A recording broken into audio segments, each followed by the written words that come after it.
Okay, the subcommittee will come to order. I'd like to begin by welcoming everyone to today's hearing on the Department of Defense fiscal year 2023 strategy, policy, and programs for science and technology. Following the open portion of the hearing, the subcommittee will reconvene in a closed, classified, members-only session in room 2212 with representatives from DARPA and the military services research entities. So to take care of some housekeeping things first, we've convened this as a hybrid hearing. Members who are joining remotely, including myself, must be visible on screen for the purposes of identity verification, establishing and maintaining a quorum, participating in the proceeding, and voting. Those members must continue to use the software platform's video function while in attendance, unless they experience connectivity issues or other technical problems that render them unable to participate on camera. If a member experiences technical difficulties, they should contact the committee staff for assistance. Video of members' participation will be broadcast in the room and via the television, internet feeds. Members participating remotely must seek recognition verbally, and they are asked to mute their microphone when they are not speaking. Members who are participating remotely are reminded to keep the software platform's video function on the entire time they attend the proceeding. Members may leave and rejoin the proceeding. If members depart for a short while for reasons other than joining a different proceeding, they should leave the video function on. If members will be absent for a significant period or depart to join a different proceeding, they should exit the software platform entirely and then rejoin if they return. Members may use the software platform's chat feature to communicate with staff regarding technical or logistical support issues only. Also, and finally, I've designated a committee staff member to, if necessary, mute unrecognized members' microphones to cancel any inadvertent background noise that may disrupt the proceeding. So let me begin with this by saying this is an important opportunity to examine the department's work to maintain the technological advantage that our nation enjoys. And I want to thank Ranking Member Banks for organizing this hearing with me, and thank our witnesses for joining us.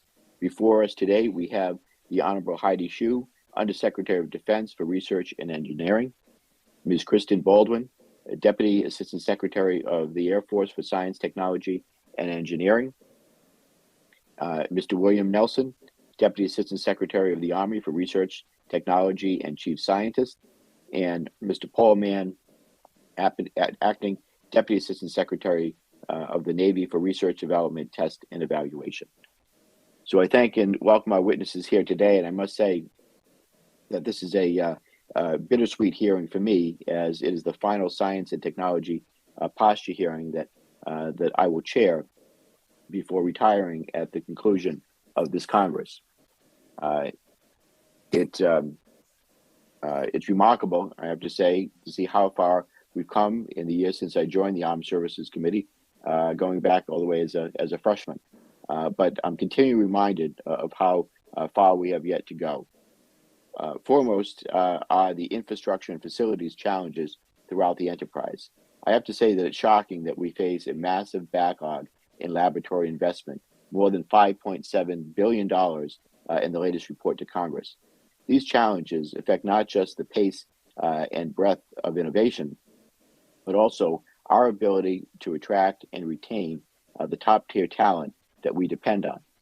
I'm committed to doing everything in my power to address this issue, and I look forward to hearing how to set the department on a sustainable path of research facility investment. This could not be more pressing. We also live in an incredibly dynamic world, as we all recognize, with an accelerating pace of innovation, but we face enormous challenges within the department in terms of technology, development, transition, and adoption. But these are not just about the adoption of commercial innovation and more agile procurement, but the department's willingness to invest at scale in potentially game-changing technologies. The case study for this in my mind, is electromagnetic railgun. It is incredibly disappointing to me that this program is being effectively shelved, with the Navy being unable or unwilling to make the effort to integrate and transition this capability into a warfighting system. Similarly, I'm perplexed as to why there is a sudden lack of support for the diode pump alkali laser program, a key directed energy technology that is making great strides. By shunning these programs, I fear that we are ceding a crucial technology space to our competitors, and they are not sitting by idle. However, I have to say that we also have seen incredible successes within the S&T world, particularly when it comes to the department's SBIR, STTR program. So I wanted to highlight those as wins. For example, one small company has produced robotic exoskeletons and prosthetic systems to both augment human strength and help those with injuries or disabilities move independently. Another produced a hypoxia training system, which supports pressure on demand, reduced oxygen delivery to pilots flying jet trainers, solving a challenge that had long plagued the department. Such innovation would not have been possible without robust S&T investments. I will also, of course, include the incredible work done by DARPA on mRNA technology that led to the development of the current vaccines that we have today that have no doubt saved lives and kept people healthy, too numerous to count.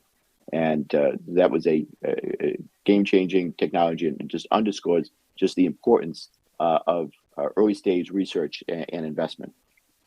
In conclusion, I want to talk about our greatest strength as a country, the incredible talent and resources of our people, but we cannot expect our edge to persist indefinitely. We must aggressively invest in our future through STEAM education and workforce training. We must ensure that we are able to contribute, and that means that we are all able to contribute, and that means ensuring diversity. That for example, historically Black colleges and universities and minority-serving institutions are full partners in the defense ecosystem, and it means enabling small businesses to bring their unique capabilities to this innovation base, and it means that researchers, engineers, and innovators who bring their talents to the unique challenges of national security should find a Department of Defense able and willing to embrace their ideas rather than an opaque system that has too often impedes the rapid adoption of innovation. So I know that our witnesses today share my concern and my desire to do right by our incredible women in uniform that serve and protect our nation in such a major way. And I thank you all for appearing, and I look forward to today's discussion and working with each of you in my final year on the committee. With that, I'll now turn to Ranking Member Banks for any comments that he may have.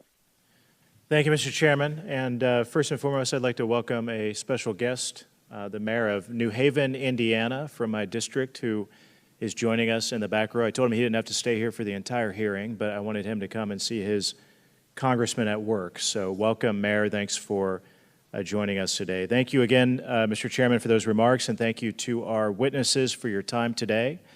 The work that you and the men and women in your enterprises do to transform our capabilities and technology through research and development will be the defining factor in future conflicts. Our adversaries are heavily invested in emerging technologies through expanded research and development, recruiting top scientists, and stealing our intellectual property. They are transforming these technologies into capabilities that we will see on the battlefield. Our armed forces are made up of incredible men and women, but we are putting them at a disadvantage if we fail to equip them with the best capabilities and technology.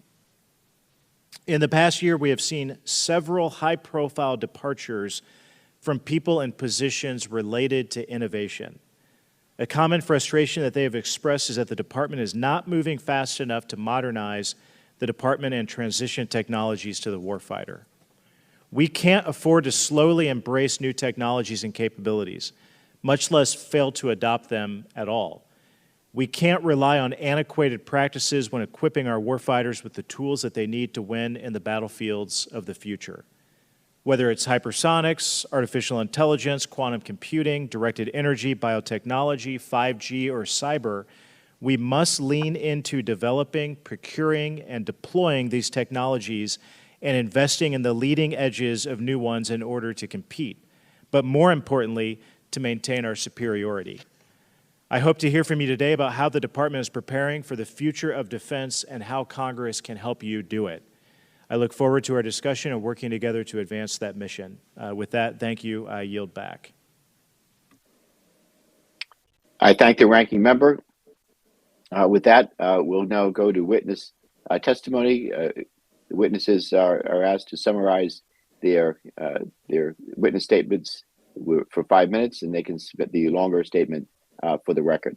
With that, I'll now turn to the Honorable Heidi Shyu for your testimony. Welcome, Madam Secretary. Chairman Langevin, Ranking Member Banks, and members of the subcommittee, thank you for inviting me to represent research and engineering arm of the Department of Defense at this hearing on accelerating the pace of innovation. I am honored and proud to be Undersecretary of Defense for Research and Engineering and the Department's Chief Technology Officer. And I'm very happy to be here today with my esteemed service colleagues at this testimony. Okay. As the Undersecretary of Defense for Research and Engineering, my responsibility is to ensure an enduring technological advantage of the United States military. We will accomplish this goal by building and implementing the Department's technology strategy as directed by Congress and in alignment with the National Defense Strategy. The forthcoming National Defense Science and Technology Strategy will provide guidance to the Department on near-term challenges and ensure that our nation remains the global leader in technology and far into the future. The challenges are vast, from rising nations to rising sea levels. In my written testimony, I describe the specific critical technology areas and how the department is working faster and more collaboratively across prototyping and experimentation.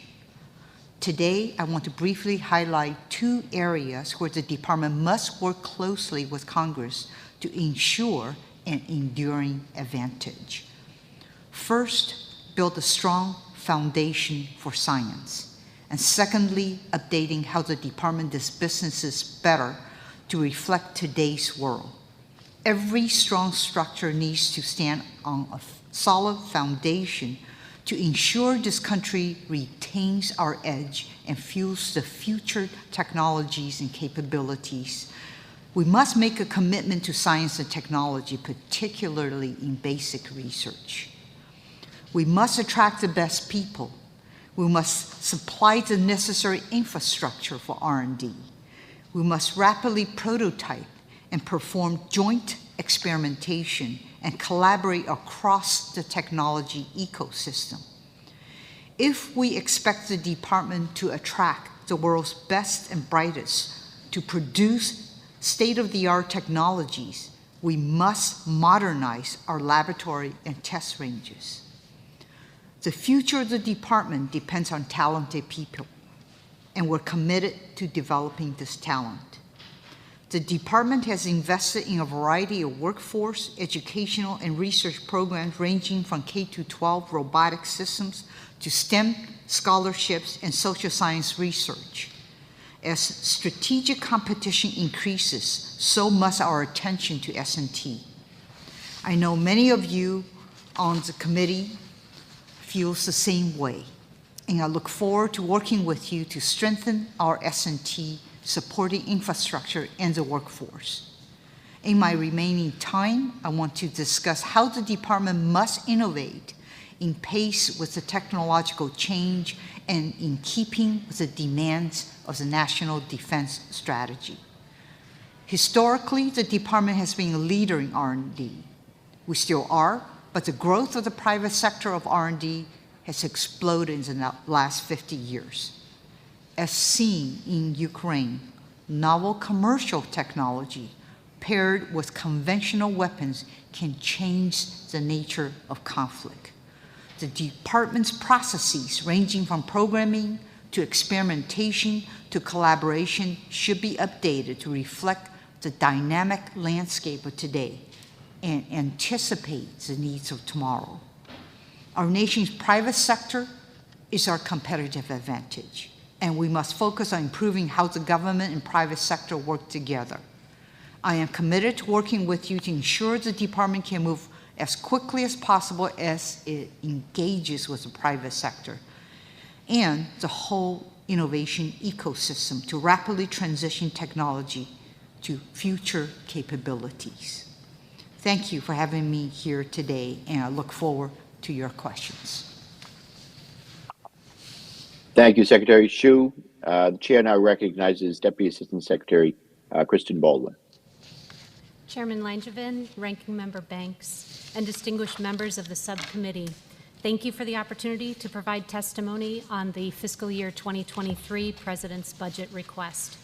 The Department of the Air Force Science and Technology portfolio addresses near, mid, and far-term capabilities with a focused transformational component that matures game-changing technologies for transition.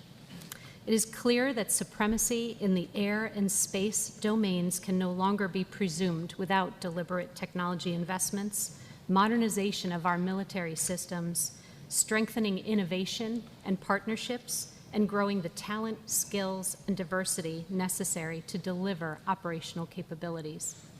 Our S&T budget is invested in critical technology areas, including artificial intelligence and autonomy, quantum, hypersonics, microelectronics, directed energy, biotechnology, and many others. Research and technology is cross-cutting in its application, and breakthroughs routinely provide multidisciplinary benefits. Thus, the Air Force Research Lab remains one laboratory supporting both the Air Force and the Space Force. We continue to push the boundaries of modern technology to transform our warfighting capabilities. Our WarTech process has demonstrated great success engaging warfighters and technologists to ideate and mature transformational S&T. We have initiated over 24 WarTech projects and 4 Vanguard programs.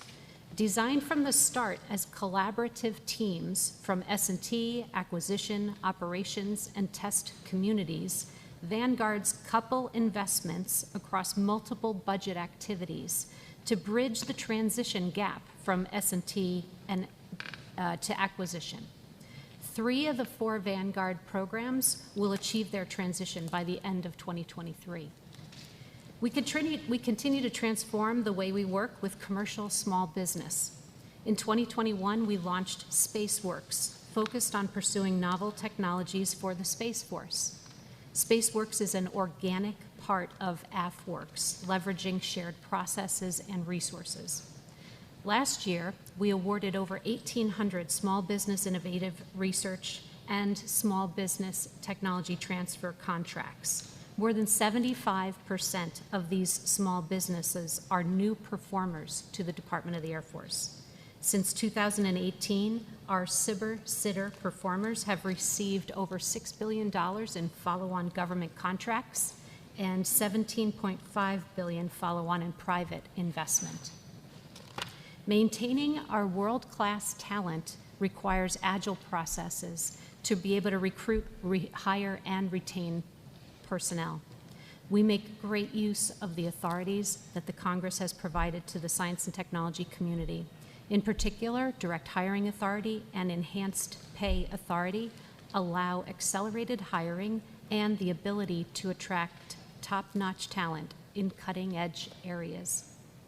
Diversity of this workforce brings strategic advantage as well. The Air Force Historically Black Colleges and Universities and Minority Serving Institutions Outreach Initiative is a $97 million effort providing HBCUs and MSIs the opportunity for research and development funding through strategic partnerships with small businesses.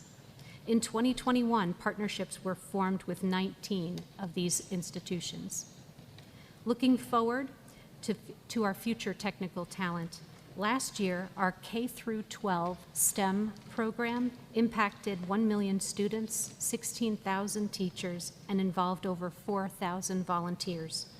A highlight of our STEM portfolio that I'd like to share with you is the Legacy program that reconnects young students as they grow from craftsmen to junior apprentices to interns. And in 2021, 388 students participated in our Legacy program with a return rate of 84%. I thank you for your strong support of the Air Force and Space Force Science and Technology, the authorities that you've provided, and this opportunity to testify. Thank you, Deputy Assistant Secretary Baldwin. The chair now recognizes Deputy Assistant Secretary William Nelson. Chairman Langevin, Ranking Member Banks, and distinguished members of the subcommittee, thank you for the opportunity to discuss Army Science and Technology strategy, policy, and programs today. These are all designed to realize U.S. Army modernization priorities, founded on a robust S&T ecosystem to provide our soldiers a technological advantage. Army modernization is a team effort, spearheaded by the Assistant Secretary of the Army for Acquisition, Logistics, and Technology, and Army Futures Command. Includes a network of synchronized laboratories and engineering centers located across this great country. Together with our partners from the other services and the Office of the Secretary of Defense, Army labs and centers are working with academia and industry to develop new technology that is driving near and midterm modernization to equip the Army of 2030 and performing the fundamental research to enable the Army of 2040 and beyond. The Army is building a balanced S&T portfolio for near and midterm technology insertion and for technology breakthroughs for basic research. Our S&T strategy pays careful attention to supporting the signature modernization priority efforts while simultaneously maintaining and supporting research aimed at fundamental long-term change. We are continuing to transform the Army S&T business model to emphasize early collaboration and frequent communication between requirements, S&T, acquisition, testing, and sustainment communities, also with our academic and industry partners, and most importantly, our soldiers. As a recent AFC cross-functional team director, I can tell you firsthand that these communities are collaborating in unprecedented ways. Army scientists and engineers are changing the way warfighting concepts and requirements are developed, which then shape longer-term research projects and goals. Our program executive offices are maturing an exceptional number of technologies emerging from S&T, and the cross-functional teams are quickly delivering our signature modernization programs to meet the demands of joint multi-domain operations. Our basic research programs enable the foundational work that will define the technological capabilities of the Army of 2040 and beyond.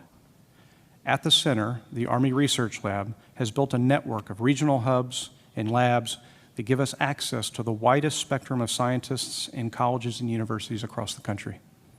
These talented researchers and academic partners perform cutting-edge research in a variety of critical areas to the Army, including quantum science, synthetic biology, and artificial intelligence. Our university partnerships provide Army access to our country's world-class science, technology, engineering, and mathematic talent. And the Army's educational outreach program helps develop STEM talent across the spectrum from kindergarten through college, with a strong focus on reaching traditionally underserved communities. Of course, as with all educational programs, COVID-19 caused some disruptions. However, I am pleased to say we were able to successfully pivot to virtual programs in 2021 and served approximately 28,000 teachers and students across the country. Army labs are powered by an S&T workforce that is diverse, technically competent, and highly educated. The congressionally provided special personnel hiring authorities have been critical for Army laboratories to remain agile and competitive with the private sector. Last year, direct hiring authorities allowed Army laboratories to hire 650 government scientists and engineers in critical fields such as bioengineering, neuroscience, computer science, and materials engineering. To attract and retain these scientists and engineers, our Army labs must have world-class research facilities and equipment. Due to several factors, many research and test facilities would greatly benefit from revitalization and recapitalization. We are making slow but steady progress by relying on a spectrum of congressional authorities to resource and modernize these facilities. Your support to raise the laboratory infrastructure construction cost caps would be greatly appreciated. In conclusion, I want to thank the members for their time and support. Gaining and exploiting new scientific knowledge is crucial to the advancement of warfighting capabilities, and we must safeguard these endeavors as a national critical resource. Army S&T is at the forefront of acquiring the knowledge essential to its land warfare mission and developing technology-enabled and soldier-informed capabilities that will transition to meet the warfighter dominance needs of the future. Thank you. Thank you, Deputy Assistant Secretary Nelson. The chair now recognizes Acting Deputy Assistant Secretary Paul Mann for 5 minutes. Chairman Langevin, Ranking Member Banks, and distinguished members of the subcommittee, thank you for the opportunity to address the Department of the Navy's investment strategy for the science and technology portfolio. The United States is a maritime nation. With our allies and partners, the Department of the Navy provides security and stability, maintains the peace, and ensures free and open access to the world's waterways.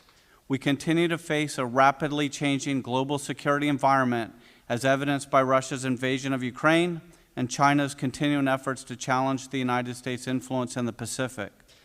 To generate our competitive advantage, we leverage the full force of our Naval Research and Development establishment, which includes our Naval Warfare Centers and Laboratories, the Office of Naval Research, and our partnerships with allies, industry, and academia.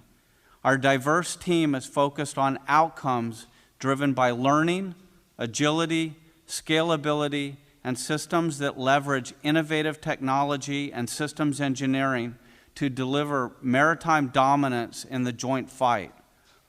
In alignment with the SECNAV's enduring priorities and the CNO's and VCNO's navigation plan and Get Real, Get Better campaign of learning, we continue to push technological boundaries. Our investments in prototyping, experimentation, partnerships with operational forces, and collaboration with allies enable the agility we need to keep our adversaries disadvantaged. With your support, our workforce of dedicated scientists, innovators, and engineering professionals will continue to develop and deliver the most effective capabilities that solve immediate and future key operational challenges. We endeavor to support our operational forces with enduring asymmetric and technological advantages across all operational environments. Our strategic investments in research and development enable the competitive edge we require today, tomorrow, and for decades to come. Finally, to all of you, we welcome you to visit our warfare centers and laboratories around the country and see firsthand the technologies that we're developing, the systems under development, and the talent professionals and the teams working together who make it all possible. We believe our workforce is our competitive advantage. I'm honored for this opportunity to answer questions and share insights on matters important to the subcommittee and our nation. Thank you.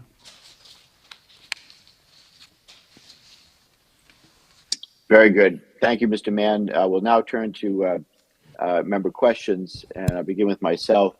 So to our witnesses here today, investment in Department S&T efforts continues to be dependent on large congressional increases to maintain an appropriate level to support future warfighters. Why is this, and what capability gaps could you fill with a larger S&T budget? Secretary Shyu, why don't we start with you?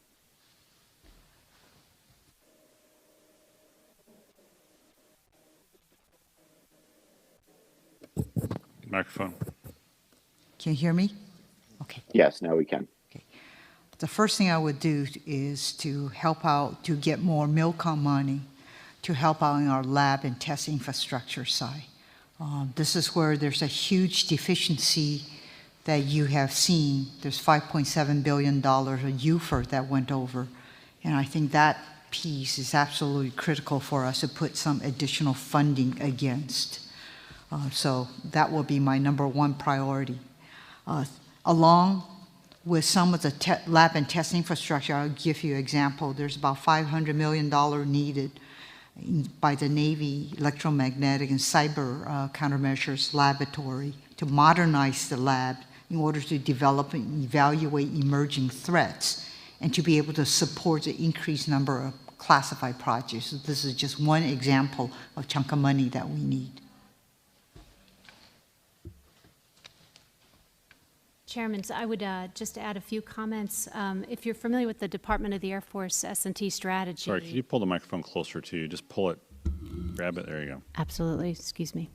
Our S&T strategy for the Department of the Air Force highlights a focus of directing 20% of our investment towards transformational technologies. I spoke to this in my opening remarks, and I would just say that that's an area of the investment where we're really trying to bridge the capability gap to our most critical priorities. You may be also familiar with the Secretary of the Air Force's operational imperatives in order to keep pace with the China threat. We are actively identifying what capabilities are needed and using this transformational S&T component to align with those capability gaps. So that will be one, but I would be remiss if I also did not mention basic research. The Department of the Air Force invested an increase in the basic research account for fiscal year 23, increasing it up to $550 million for 23, and this is just an important enduring investment. Those are my 2 remarks. Thank you. Mr. Nelson? I would just add, I would probably stay on the infrastructure note that Honorable Shyu mentioned. That is certainly an area that we all share in common and could always use additional support. But as I mentioned in my opening comments, I would ask that the subcommittee consider some of the limitations that have been implied due to, I believe it's Section 129, but in some cases that ability to, if we can raise that limit, will allow the services a little more ability to get after some of these more challenging projects that we have that we're just unable to get after given the current limitations that we have. And so again, we'd like to work with you in terms of what a modest improvement or increase to that would be acceptable to the committee and to Congress. That would be where I would focus my attention, sir.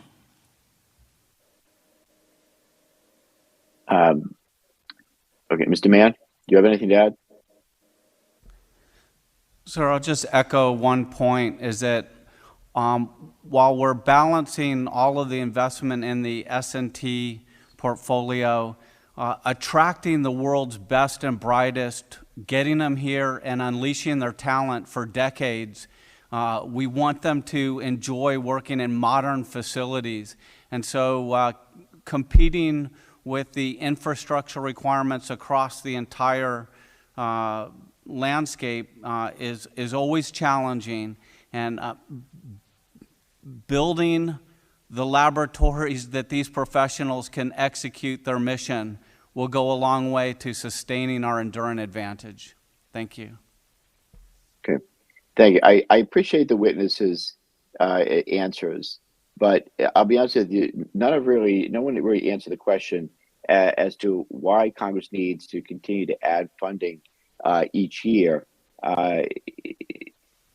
Secretary Shyu, would you try? Can you go back and try to address that question? Because you have significant budgets, but every year we're having to add on. I think our can you hear me? Okay. Yes. Okay. So realistically, there's always greater demand than there is the supply side. So I would say every single year we tally up the type of investment that we have made from 6.1, 6.2, 6.3, and 6.4 as well. There's always additional funding across the multitude of topic areas that we encompass. You got to realize that all the areas that we encompass covers from emerging technology, from biotechnology, advanced materials, areas in quantum science, all the way to more mature technology, which we're trying to field in the area of hypersonics. So our requests are vast.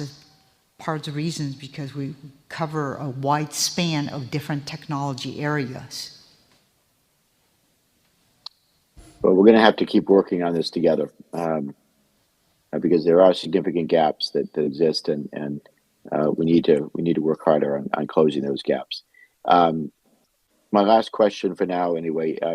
With China, we are competing with a country with significant strategy and certainly resources between its military and private sector. What is the department doing to leverage and incorporate private sector innovation and talent at scale, and is it being aggressive enough? And what is the role of the organizations like DIU and others? I was just out there with Ms. Bice. I was out at DIU in California last week doing a on-site visit. Very eye-opening. Very pleased that we could take time to be there and meet with the director and his team. What what is the role of organizations like DIU and others, and why did these efforts, particularly DIU, continue to seem to struggle to get buy-in and support from senior leaders, given the return on investment that they provide? DIU has done an exceptional job in the last 6 years in terms of developing dual-use technology that can satisfy needs of our military. I think if you look at their track record, about 40% of the projects that they have started have successfully transitioned into the hands of the warfighter. That is the tally that they have tracked so far. The other organization that we have across every one of the services, there are innovative organizations that's also looking to the commercial sector for innovation and for ideas that we can transition in terms of solving our services problems. Example, Army Rapid Capability Critical Technology Office. They have very successfully had 3 different industry engagements, engaged very closely with the small companies, and they pull in program executive officers from the Army to identify what are the critical technology gaps that they have. It's that marriage of understanding the critical capability gaps and developing solution space that they're trying to bridge. They have funded a number of small companies with their innovative ideas, and they are developing prototypes and handing the prototypes over to Program Management Office to enable the rapid transition. So all of that is happening as we're looking across every one of the services. Do you think that DIU does not struggle to get buy-in and support from senior leaders, again, given the return on investment? Well, I think DIU has very strong support. I spent an entire day at DIU last month, so I've been waiting until the COVID dies down so I could actually fly out. So I spent an entire day over there. They have my respect and my attention. So at the senior leadership level, I absolutely concur that I support them 100%. I also had an opportunity to meet with the captains and the majors that's down there. They're incredibly dedicated. A lot of the reserve officers. So I'm very pleased with what DIU has accomplished, and I think they're a little frustrated with the FY22 budget cut, but that was in the last administration. So I am here now, and I'm able to support them in terms of going forward. Well, I certainly think that DIU deserves our support. It certainly has mine, and we want to continue to leverage the model that they bring to the table in engaging with these small innovative companies. With that, I'll now turn to, I think Ranking Member Banks had to step out. If that's the case, I will yield to Ms. Bice for 5 minutes. Thank you so much, Mr. Chairman, for having this hearing today and for the witnesses for being here. As was mentioned, I was on CODEL with Chairman Langevin last week, and it was incredibly enlightening to see all of the incredible technology that's happening, in this space. I want to start with Dr. Shyu. The demands of the present era call for new operational concepts, increasingly joint operations, and quickly fielding emerging science and technology opportunities. How does the department jointly move early research and new scientific breakthroughs into warfighting capabilities? As someone who's a freshman who has been in the technology space, one of the things that's been most surprising to me is the slow pace of innovation within DOD. And I feel like that, whether it's a procurement process or a requirements process, it's such a long lead time, and technology is emerging so quickly.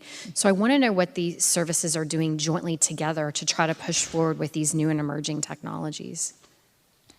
That's a great question. I'd love to spend some quality time with you. Let's do that. One of the things that we have initiated that you may have heard about is the Rapid Defense Experimentation Reserve, what's called RADAR. RADAR was initiated last year to address joint warfighting capability gaps. So we took the joint warfighting capability gaps and went to the services and asked them, do you have prototypes that you're developing that could close these joint warfighting capability gaps? And I was shocked. Within 5 weeks, we received over 200 proposals, spanning from unclassified to secret to top secret to special access. We literally looked at all of those proposals and rack and stack them against the capability gaps, and laid it down against a scenario, a vetted scenario of interest. I won't say which one because that one's secret, but I'll be more than happy to come in to talk more in terms of details. But we identified 32 projects, which has the most, will give us the best bang for the bucks, let's put it that way, okay? And we're funding these 32 projects in the FY23 proposal, budget proposal. Okay? How are you funding those specifically through RADAR, or are RADAR. they different? Okay. Absolutely. So what we're doing here, we're funding through a RADAR piece, and every single service proposed projects. The best projects was given, the money was allocated back to the services. For example, Army has over $100 million worth of project that's going to be funded by RADAR specifically to address some of the capability gaps. Okay, Navy, Air Force, they all have budget that's being allocated as a part of the RADAR experimentation reserve. So what's going to happen? This is a campaign of joint experimentation that's going to continue every 6 months. So we are able to take rapid prototype capability externally and be able to add it in to show utility in terms of closing our gaps and look for rapid transition into the services' hands. That's perfect. Thank you for that. To follow up, what improvements would you recommend to the defense acquisition process to speed up delivery of technology? And I think this is an area that I've had lots of conversations on, but we need to move forward quickly. What do you suggest for improvements in that realm? And I'm happy to throw that to any of the other witnesses. So there are several shortfalls that I see right now. Shocking. Okay. But one of the shortfall is when I engage with small companies to come up with really innovative ideas. One, there's a lack of funding for them to move into production rapidly. So they have developed several prototypes, and the government, the DOD, is very interested in their prototypes. They want to be able to ramp up, and they don't have the capital, right, to help them ramp up. So this is one thing we're helping by the FY22, the AppFit funding, has given me $100 million to help address to bridge this production capability gap, okay? So very appreciative of the Congress is giving me the $100 million. So this way I can help some of the small companies to help them to ramp up into production. Okay? Is that similar to what DIU is doing with the companies that they're working with, trying to get them ramped up? DIU is trying to get the services interested to be able to say, here's the technology that we have developed. You have an interest in this technology. I'm going to transition over to you. You have to cough up the transition money to accept it, okay? Some companies can get venture capital money to help out. Some companies are not able to do that because they may be building a component that goes into a system, Sure. right? So they're looking for capital. Got it. Okay. So that's an example, an area that we could, we're in the process of trying to figure out how to help them to do the rapid transition. Perfect.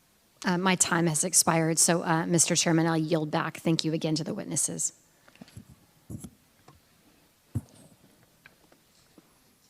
You're on mute, Mr. Chairman, sir. I think you're on mute. Yep. Thank you for the line of questions, Ms. Vice, and the answers there. Mr. Moulton is now recognized for 5 minutes. Thank you, Mr. Chairman. Undersecretary Shyu, the department has repeatedly emphasized harnessing commercial technology better. This has obviously been a theme of the hearing so far, but I'm not sure the money tells that story. The Defense Innovation Unit, DIU, has proven success in accelerating development and fielding of advanced technologies America needs and working around a 60-year-old acquisition process that, frankly, is holding us back and allowing our adversaries to get ahead. We've often joked that the best thing for DOD would be if China copied or stole our acquisition process, because that would really hobble them. It's been Congress, not the department, that has repeatedly pushed investment in DIU and in innovation. Now, you just said that you support DIU 100%, but your budget is basically flatlining it from FY21. You factor in inflation, that's about 90%. How do you think we're going to improve on DIU's success if in real dollars we're actually facing a budget that's 10% less than what we gave it 2 years ago?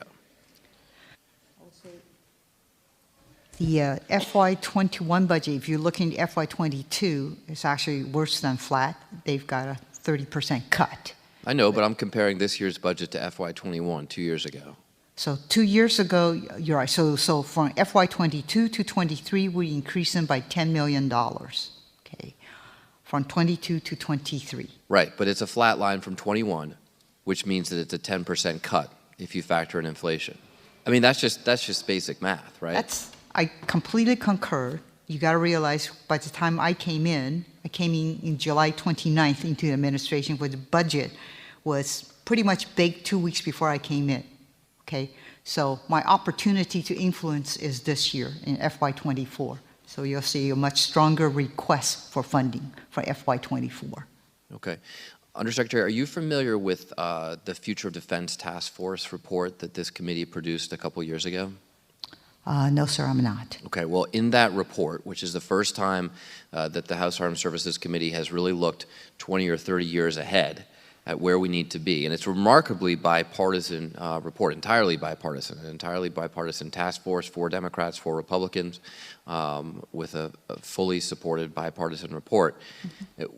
We called for increasing the budget for DIU by a factor of 10, recognizing that DIU is one of the only organizations within DOD that's really finding a way to get around the traditional acquisition process and bringing these commercial technologies quickly to the warfighter.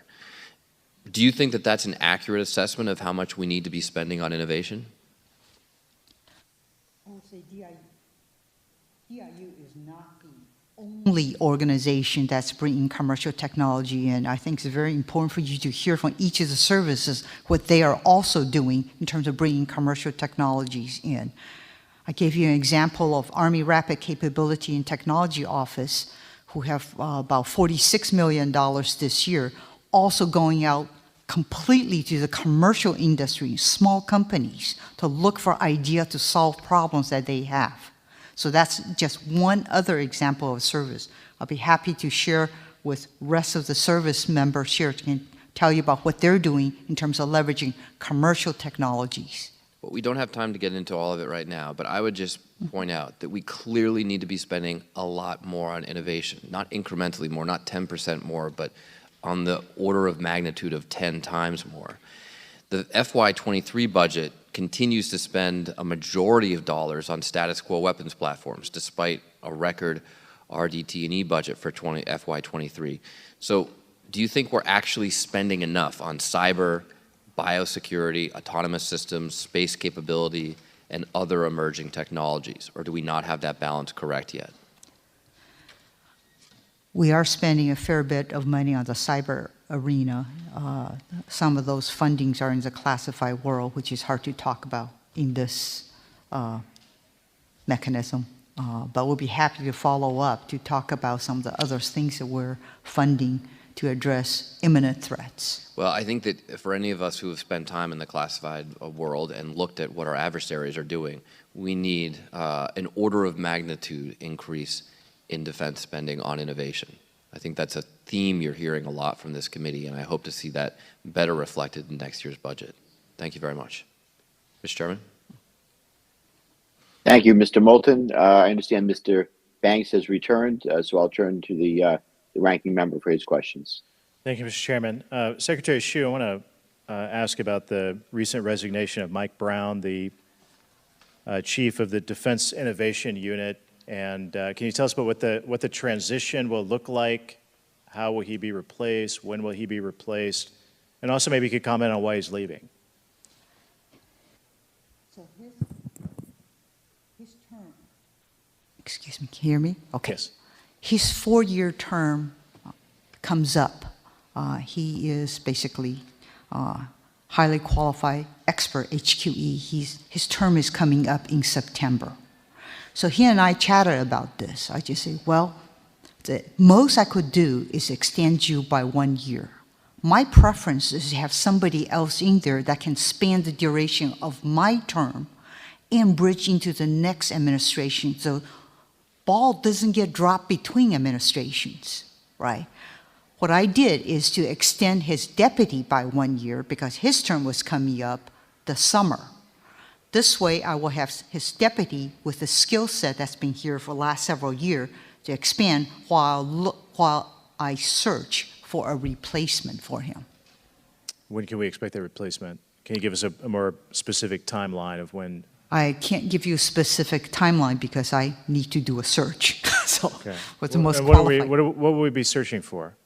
I will search for candidates that has experience in the commercial sector and preferably some experience in the venture world, or at least knowledge in the venture world, exposure to the venture world, and preferably also some time in the government. So you have experience on both sides, and then you can figure out, okay, what are the things I can bring from one side into the other side?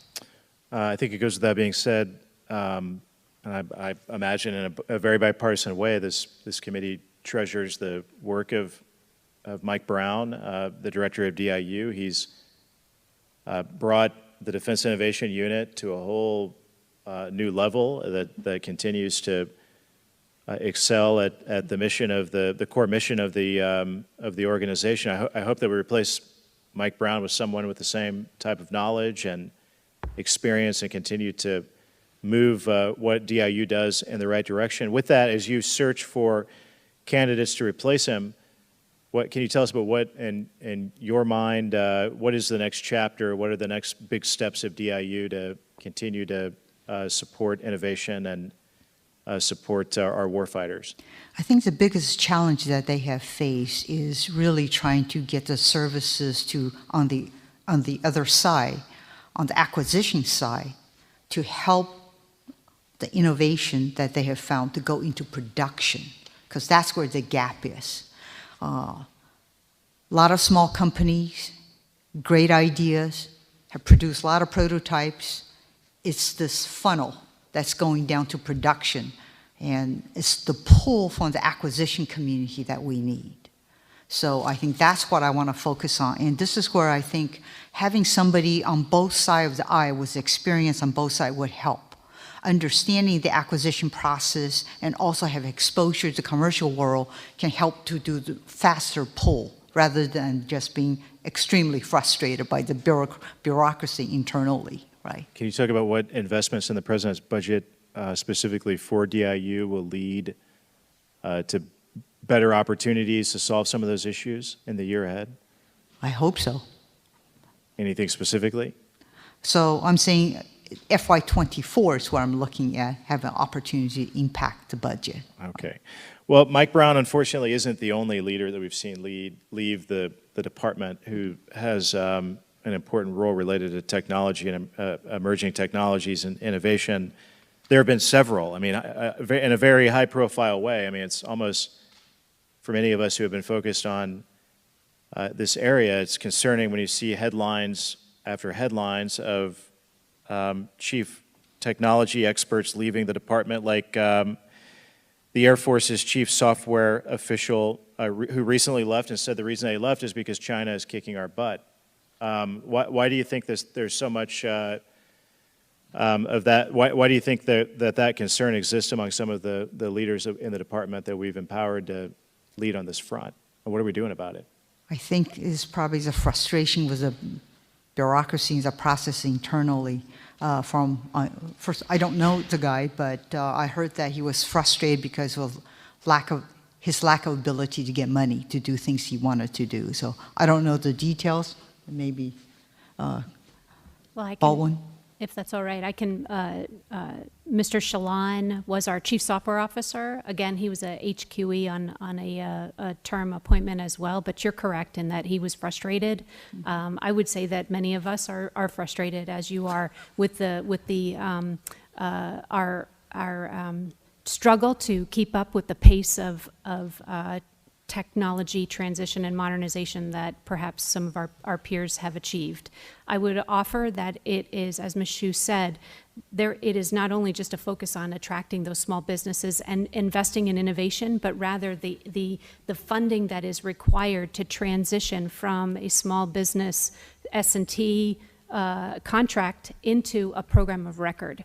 We've just completed a study in the Air Force for the Secretary on technology transition. We're briefing it out next month to the Secretary, and we have a set of major recommendation findings. Number one is tech transition funding to cross the valley of death. This is typically budget activity 6.4 dollars that are, and the purpose of this fund is, as some of us have mentioned, prototyping and experimentation and concept refinement and development planning. So these are focus areas that we believe are critical to close that gap, to actually bridge activities like DIU as well as AFWorks and SpaceWorks to be able to deliver and then transfer the technologies into programs. And then I would just say as well that it's also been commented that the acquisition process is the broken process. The second major finding of our tech transition study is that it requires synchronization not only from acquisition but requirements as well as our PPBE, our planning, programming, and budgeting activity, which which are also very bureaucratic. And so what we're doing in the Air Force is prioritizing capability needs and then bringing together to synchronize those three processes and making sure that the amount of technology transition funding, which is so important for in our FY23 budget to be maintained, consistent, and continued, we can focus those to achieve that tech transition into capability. Well, let me just finish. You're frustrated, we're frustrated, but we can't afford to lose talent from the department. The men and women who come and work in the department who are focused on these issues, who understand these issues, who come to serve to make a difference and help us to innovate the department. These headlines are deeply troubling to me. So I hope that you're listening to those frustrations. I hope we're learning from them. I hope that you're addressing them, and I hope you'll come back to the committee and tell us how we can help you address those frustrations too. With that, Mr. Chairman, I'll yield back. Thank you, Mr. Banks. A very good line of questioning. I associate myself with many of your remarks and the questions you've asked. With that, Ms. Escobar is now recognized for 5 minutes. Thank you, Chairman Lanchevin. Really appreciate this opportunity for our subcommittee to better understand the department's innovation efforts. I have the incredible privilege of representing Fort Bliss here in Congress, and as such, I have the opportunity of representing the Joint Modernization Command, as well as the University of Texas at El Paso, which, if you are unfamiliar with it, is a top-ranking research institution and a minority-serving institution. It mostly serves the community, which is 85% Latino. Since my time as a local elected official in El Paso, I served as the chief executive there, county judge. I've been working to help our community leverage the talent at UTEP in their engineering department and their STEM fields, and our local economy and the aerospace and defense industry, so that the community and the department can all benefit to achieve a win-win situation, and so that El Paso could have good paying jobs. Secretary Shyu, in the fiscal year 22 NDAA, this committee included language allowing the Defense Innovation Unit to expand outreach to communities that do not otherwise have a DIU presence, including disadvantaged communities. UTEP, as I mentioned, is a leader in producing incredible engineers, but unfortunately for years they've been going to other parts of the country in search of jobs. So we are essentially exporting talent that we've been investing in since they were little kids, and that's not helping us escape our economically disadvantaged situation. Having DIU establish a presence in El Paso could be what we need to both help the department find and technology. However, it was reported 2 weeks ago that the DIU plans to open up an office in Chicago, which means DIU now has offices in Silicon Valley, Austin, and Boston. While obviously these are great cities and regions with unlimited potential, it seems like DIU is just going to continue to follow the trend of focusing on well-known institutions rather than actively seek out the next best thing in communities like mine, communities with large minority populations, excellent STEM and research institutions, a military installation, and yet are traditionally underserved. So my question is, what is DIU doing to expand into communities like mine that offer great opportunities but don't typically get the same chance that places like Austin or Silicon Valley get? I would like to talk a little bit about DIU. DIU focus on major hubs, you're right. But I will say one of the key things that DARPA is doing is outreaching in communities that's not necessarily in major metropolitan areas. I think DARPA can probably talk about all their initiatives, what they're trying to do, expand in across the U.S. in multiple entities. The other thing I think I want to emphasize is we do have HBCU MI activities, and maybe this is one area we can expand into, how we can help to expand into minority institutions to tap into the talent that's in UT El Paso. But we'll definitely take a note and look into that. Thank you. Wonderful, and I'd love to invite you to visit El Paso and the University of Texas at El Paso. You and your incoming director or your existing director, members of your team, there are tremendous opportunities in this country, especially in a community like mine. We've got to grow the pie because the talent is out there, and we can't just continue to look to the same places and spaces for talent. I've long been an advocate for the use of additive manufacturing and seeing the department expand the applications it could be used for, which is why I was thrilled to see that barracks would be built on Fort Bliss using the largest 3D printed, using 3D technology. UTEP is quickly becoming a national expert in this, and so I'm running out of time, so I'll just close by again saying there's really tremendous opportunity, and I think all of us on this committee really want to see our vision fulfilled, and as members of Congress, we want to do everything we can to help you achieve that ambitious vision. Mr. Chairman, I'm out of time, so I'll yield back. Very good. Thank you, Ms. Escobar. Mr. Franklin is now recognized for 5 minutes. Thank you, Mr. Chairman, and thank you to our witnesses for taking the time to be with us here this afternoon. As another freshman member, really one of the privileges I've had in this first term is the opportunity to get out and visit some of your sites. I've spent a day out at DARPA, I've been at the Naval Research Laboratory. Dr. Shyu, you and I, we talked over at the Pentagon and heard some of your ideas there on some of the changes that we need to make in the acquisition process. I walk away from each of those tours fascinated with the things that we have going on, but also frustrated when I hear the operators on the other end of the pipeline just exasperated at the time it takes to field these technologies, and we've highlighted some of these challenges here, but I want to dive into that a little bit more. Secretary Shyu, should the planning, programming, budgeting, and execution resource allocation process be changed to encourage rapid innovation or agility in research? Absolutely. So I'm all for changes in the, I would say, the Cold War PPBE process that's there, right? And this is dialogue I had with Secretary Austin a year ago. He asked me the exact same question you asked, namely, Heidi, why is it I see all this innovation outside and I can't get it on the inside, the department?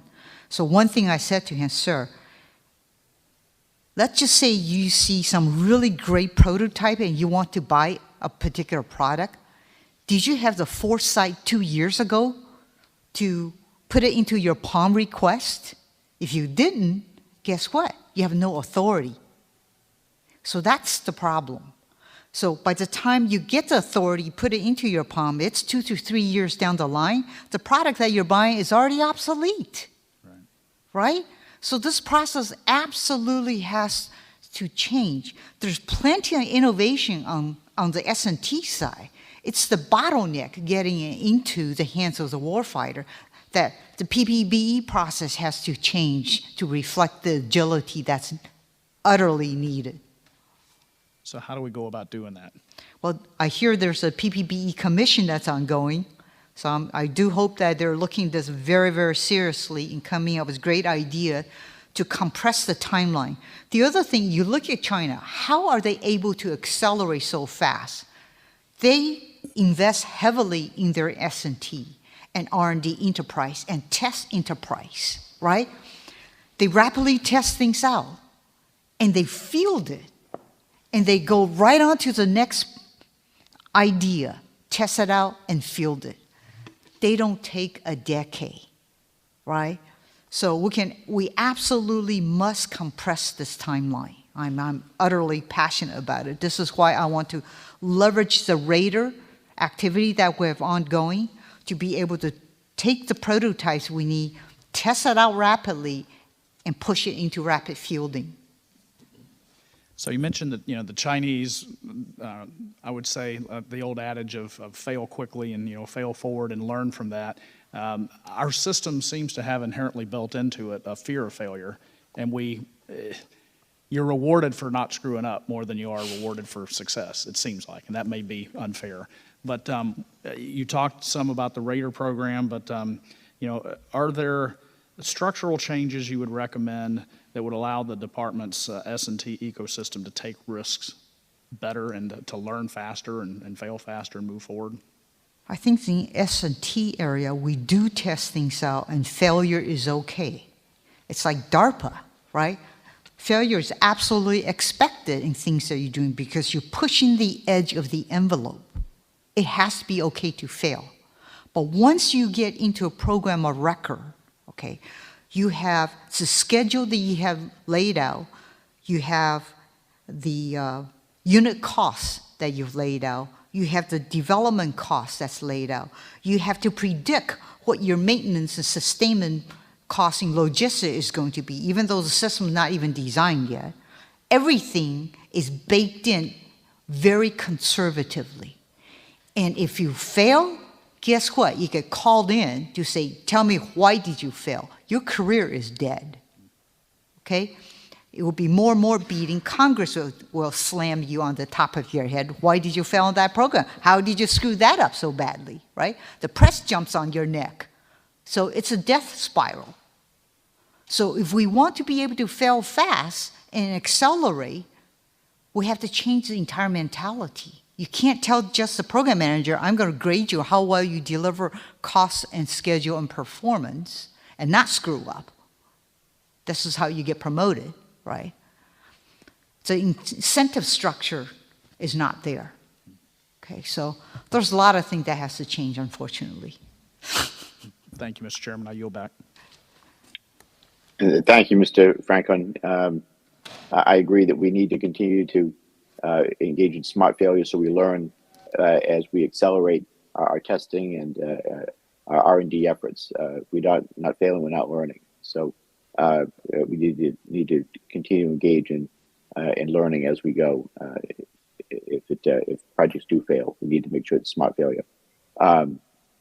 Thank you, Mr. Franklin, for your line of questions. Mr. Morelli is now recognized for 5 minutes. Thank you, Mr. Chairman, and thank you to all the witnesses for being here. Obviously, an important topic that a lot of folks here, and not only in Congress, but around the country, care deeply about. So, and I had a number of questions, but some of the comments by my colleagues have just prompted me to think a little differently. First of all, I appreciate Mr. Franklin's comments and others about need to fail fast, and I worry sometimes that, particularly with emerging technologies where you're not certainly early on in the process, whether the technology will pan out, whether or not when it's completed, to your point, whether it's going to be timely, and worry that there isn't enough of an appetite for failure. And unfortunately, many times in technology, you could all speak to this far more intelligently than I can, that will necessarily require some degree, some appetite for failure or some willingness to at least understand that failure is a part of that.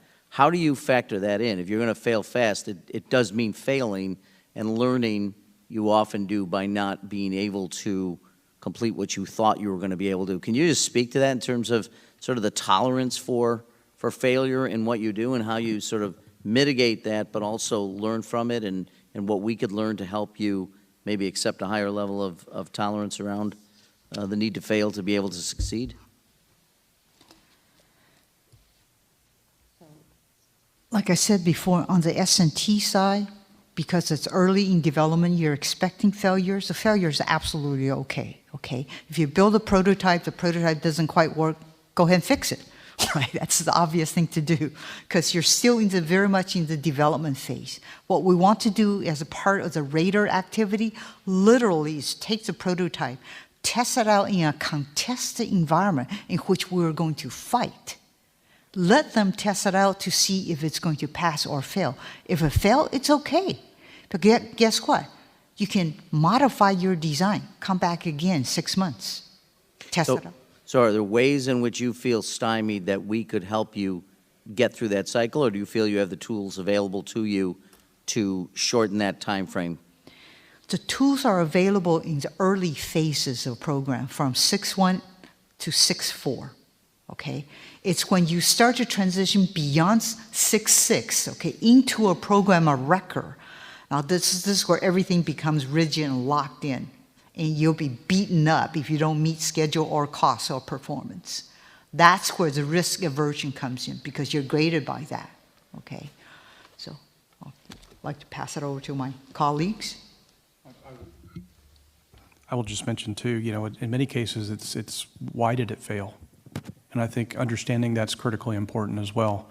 You may have heard that the Army started a campaign of learning known as Project Convergence. Back in 2020 was our first, and really the intent of that was to take these burgeoning technologies and get them into the field.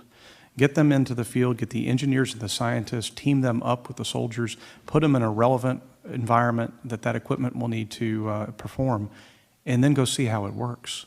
And I will say I've been through the, as a planning part, as my cross-functional team hat on, and it was amazing to watch the technologies where the engineers thought they had it right, or they thought they knew what the soldier needed. But when you team them together and you put them in the dirt, the amazing chemistry that happens and the ability to fix things on the fly and be able to then have a valid test and then rapidly improve that capability. At the end of Project Convergence, in many cases, yeah, we fully expect some of those technologies to fail. In fact, that's why we do it, to kind of find those, and then maybe there's new requirements need to be changed, right? But it's the learning process, again, that campaign of learning that helps learn from those failures, in some case improve, and then rapidly move those projects forward. So I guess what I'm asking is, are there things that we could do to help you accelerate that, or some of the frustrations that people are voicing? Are there things we can do to be of assistance to you in speeding up that time frame, or am I just not understanding this well enough? Well, I would just say, I'd mentioned before, we've got two program elements, tech transition and requirements maturation program elements, and we would just ask for the continued support for the funding. That's $64, that those dollars fund that critical 2-year time frame between S&T and when we can get something into a program of record.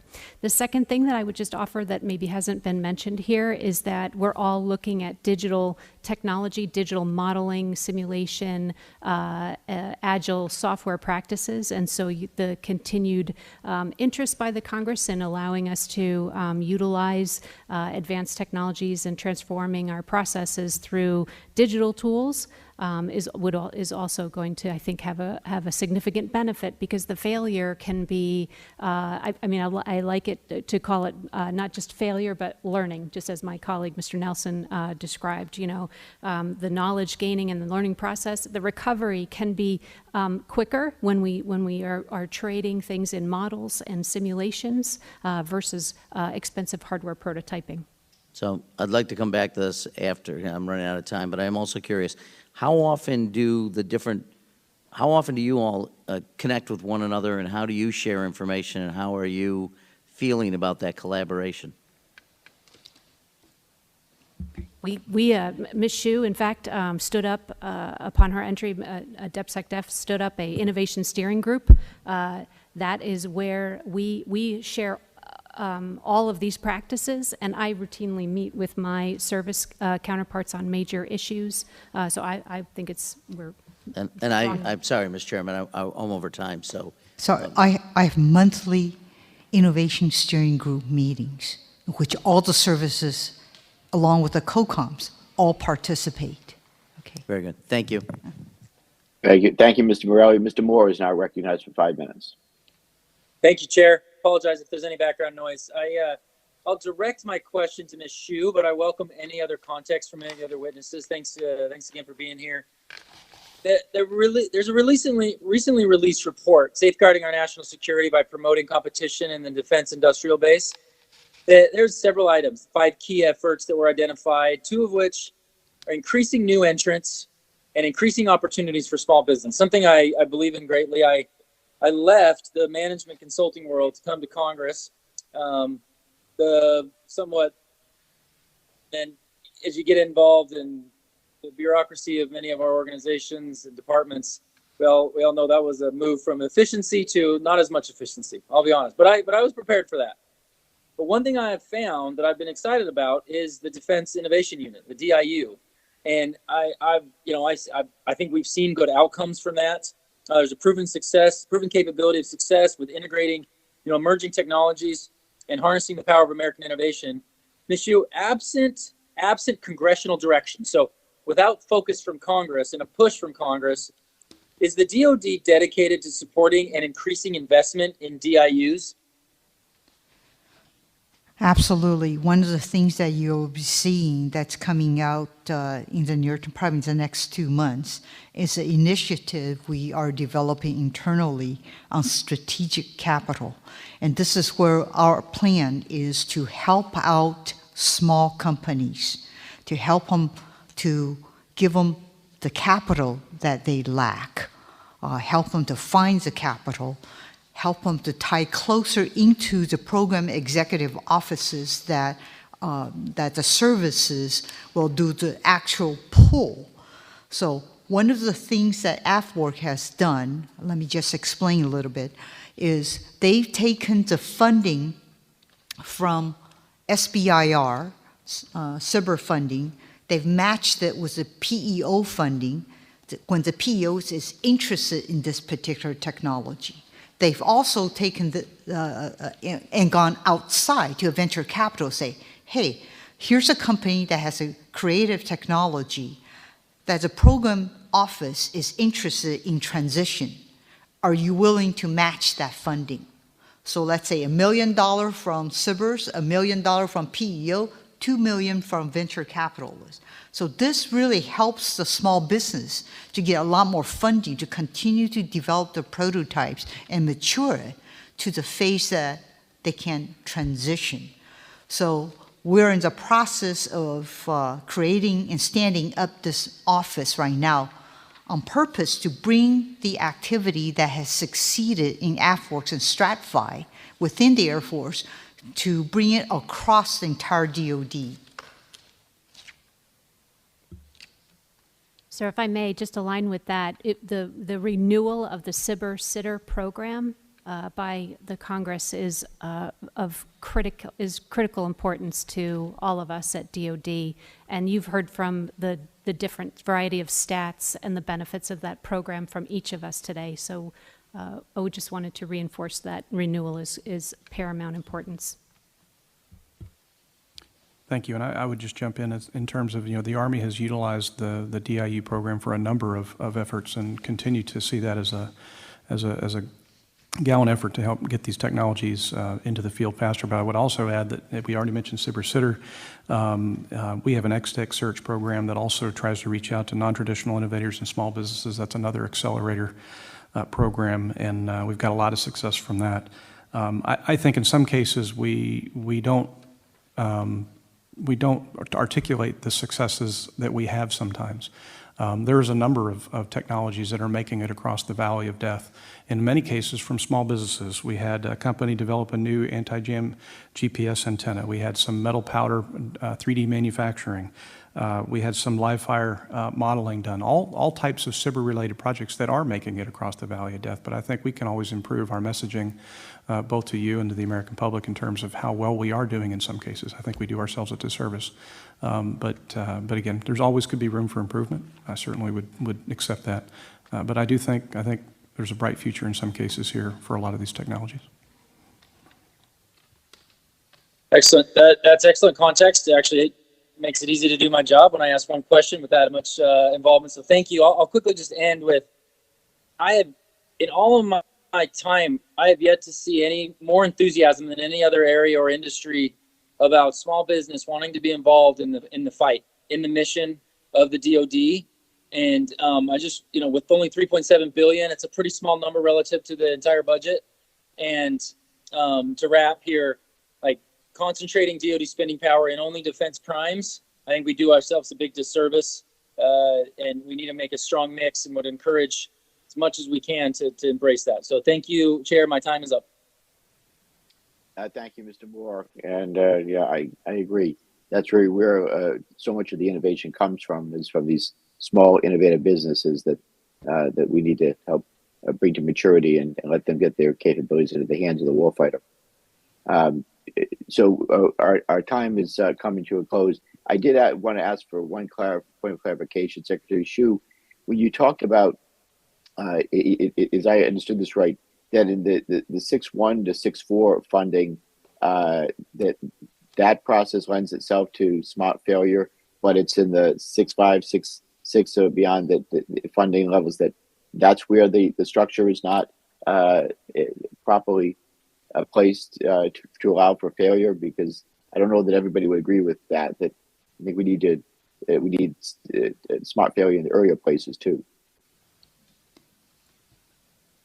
If I could expand, 6.1 to 6.4 is really the early part of research in science and technology. But, right. Prototyping is the 6.4. The 6.6 is when you get a prototype that's being demonstrated in a relevant environment. Okay, typically that is the entry point into a program of record. So you have to pass that particular milestone before you are mature enough technologically to enter a program of record. But once you enter a program of record, like I said, this is where you have a program milestone that's well defined, okay? When you're going to pass through each one of these gates, when you're going to enter low-rate initial production, when you anticipate the initial operating capability is going to be. And this is where the program manager is going to be a lot more risk-averse, because you've got a program that's laid out, that's presented to the Hill, and you are going to be judged in terms of success, how well you execute to your plan. So they're not going to be nearly as receptive to a new innovative technology that is not maturing enough because it increases the risk of the program. I'll be happy to come in to spend more time with you.